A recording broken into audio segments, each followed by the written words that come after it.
Sasha wonders if she and Meekwell are even still in the tower, but with nothing in their chamber except a massive staircase, the only option is to keep climbing. Meekwell tells her to stay behind him as they ascend. Meanwhile, Light watches the unfolding events with satisfaction, thrilled that everything is progressing exactly as planned.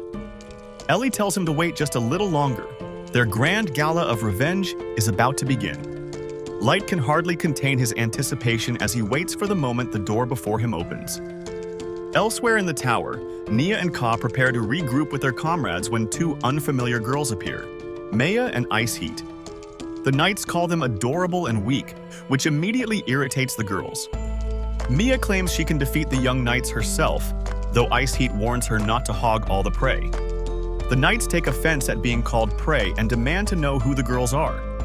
Mia casually says they are their opponents, though she thinks calling them that is giving them far too much credit. Ice Heat reminds her not to underestimate even second-rate elves, but Mia scoffs, insisting there's no way they could ever lose to twerps like these. The knights snap and charge forward. Mia and Ice Heat dodge easily as the knights boast about being elite White Knight submasters. They soar across the room at incredible speeds and threaten to slice the girls into pieces. The girls remain unimpressed as they evade every strike. In another part of the tower, Sharp Hat laments his failure to notice the teleportation trap that separated him from the others. When he senses someone hiding, he calls for them to step forward. Suzu reveals herself silently.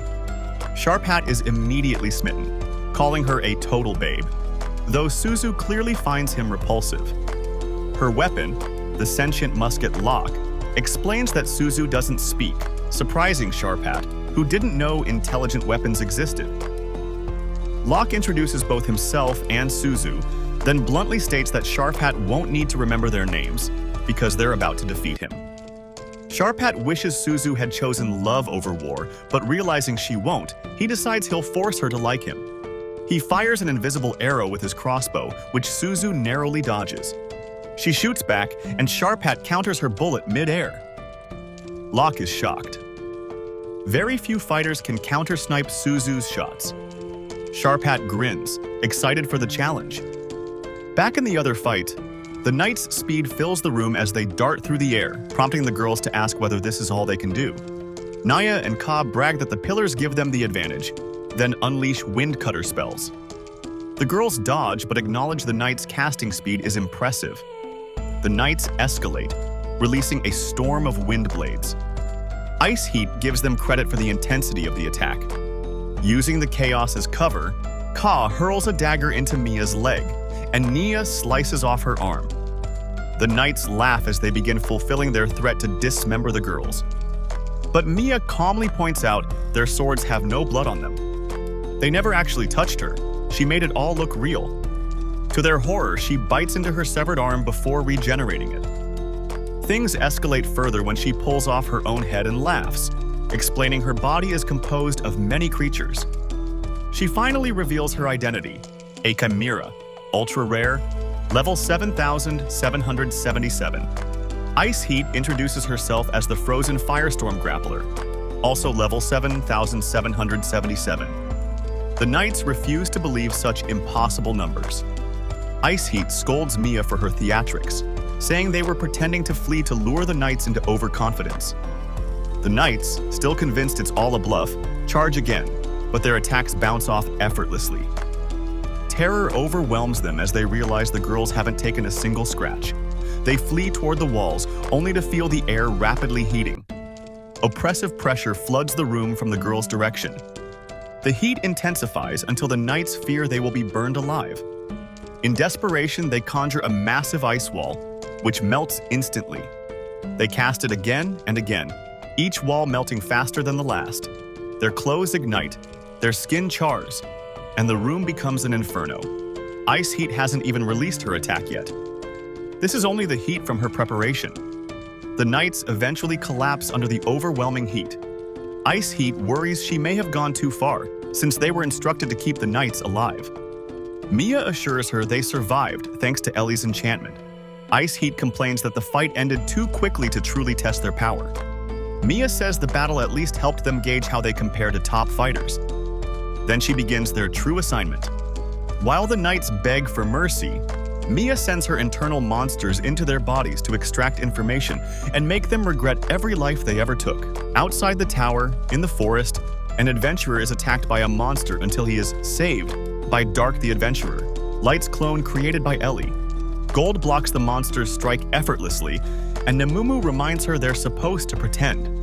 The monsters are allies, and the whole event is staged to raise Light's reputation and strengthen his party. They dramatically proclaim themselves heroes and chase the monster away according to plan. Back at Suzu's battlefield, Sharpat grows frustrated, claiming she does nothing but run. He demonstrates he can curve his arrows mid-air, making them even harder to avoid. Locke warns Suzu they are in danger. Sharpat unleashes a massive barrage, trapping her in the air as arrows converge. When the smoke clears, Suzu stands unharmed. Sharpat praises her beauty and strength, insisting she become his girlfriend. Because she mentioned Light earlier, he assumes Light is her crush and tells her to forget that loser. That was the final trigger. Suzu speaks for the first time, repeating the word perish with growing intensity. She unleashes an unrelenting storm of bullets that chase Sharpat around the room. He uses his wind rain ability to blow them away, but one bullet pierces him, sending crippling pain through his body. More bullets strike, each one inflicting a different status ailment: poison, confusion, paralysis, until he collapses, screaming. Suzu continues firing and stomps on him repeatedly while chanting perish. Locke desperately tries to stop her, reminding her they must keep the knights alive. When he mentions Sharpat has an indecent view of her from the ground, she snaps out of her frenzy in embarrassment. But Sharpat is too damaged to fight any further. Suzu cries, devastated by her mistake. Light watches from afar, noting how one-sided the battles have been. He wonders how Sasha is progressing, but refuses Ellie's offer to show him, wanting to savor the moment she opens the door before him. Sasha and Meekwell continue down a long corridor. Meekwell senses they are being guided along a deliberate route. Sasha grows tired of waiting. All she wants is for Light to finally appear, so she can kill him and secure her future. Elsewhere, Musen encounters Jack. Jack introduces himself as Jack the Iron Blood Barricade, level 7777. Musen scoffs, calling the number impossible. Jack tells him to verify it, but Musen refuses and charges in, declaring he will send Jack to the goddess. Jack swats him aside effortlessly. Musen unleashes a furious barrage, but Jack blocks every attack with his bare hand. Musen, who has always overpowered others, cannot comprehend why nothing works. Enraged, he hits harder, but Jack flicks him away and sends him crashing into a pillar. Musen rants about his duty to the queen and claims exterminating humans is a mercy, an act of generosity. Jack is disgusted by his delusion. Musen begs his weapon for power, even at the cost of his lifespan. Energy floods him as he screams for more. Jack tells him to come at full strength. Maddened, Musen charges again. Jack activates his ability, Iron-Blooded Barricade, hardening his body like diamond. Musen's enhanced attacks fail completely. Jack grabs Musen's axe, crushes it, and knocks him across the room with a single punch. Musen should be dead, but Ellie's enchantment keeps him alive. As Jack wonders whether the others have finished, the final confrontation emerges. The captain encounters Nazuna, who introduces herself calmly as the strongest. And that's it for this week. Please like and subscribe for more recaps, and as always, thank you for your support.